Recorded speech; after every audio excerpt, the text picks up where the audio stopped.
નર્મદા ભાજપમાં આંતરિક વિખવાદનો અંત આવ્યો। ગાંધીનગરમાં બેઠક બાદ સુખદ ઉકેલ આવ્યો। પ્રદેશમાં જે મતભેદ હતા તે દૂર થયા। મનસુખ વસાવાએ નિવેદન આપ્યું। પ્રદેશ મોવડી મંડળે અમને માર્ગદર્શન આપ્યું। પાર્ટી મજબૂત હશે તો પ્રજાના સારા કામ થશે। એકબીજાના વાંક કાઢવાને બદલે સાથે મળીને કામ કરીશું તેવું મનસુખ વસાવાએ નિવેદન આપ્યું। પાર્ટીમાં હવે કોઈપણ પ્રકારનો મતભેદ નથી તેવું પણ કહ્યું। ગઈકાલે જગદીશ વિશ્વકર્માની હાજરીમાં બેઠક થઈ હતી। जिला प्रमुखे महिला धारासभ्यों अपमान कर्યું હોવાનો આક્ષેપ લાગ્યો હતો। દર્શનાબેન દેશમુખ ચાલુ કાર્યક્રમમાં બહાર નીકળી ગયા હતા।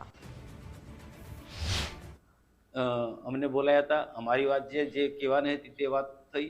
હવે કોઈનો વાંક કાઢ્યા કરતા બધાએ એક પાર્ટીના કામ માટે કામે લાગી જવાનું અમે નક્કી કર્યું છે અને પાર્ટીમાં હવે કોઈ પણ પ્રકારના હવે ભેદ નથી।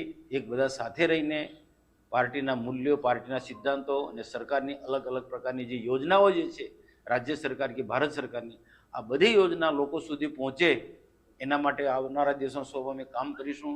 કોઈ જવાબ નથી, કોની ગેરસમજ હતી, કોની નથી ગેરસમજ, એ બધા વાદ વિવાદમાં પડવું નથી, પણ બધા અમે એક મંચ પર પાર્ટીને મજબૂત કરીશું અને પ્રજાના જે કામો જે છે પ્રજાના કામો કરતા રહીશું।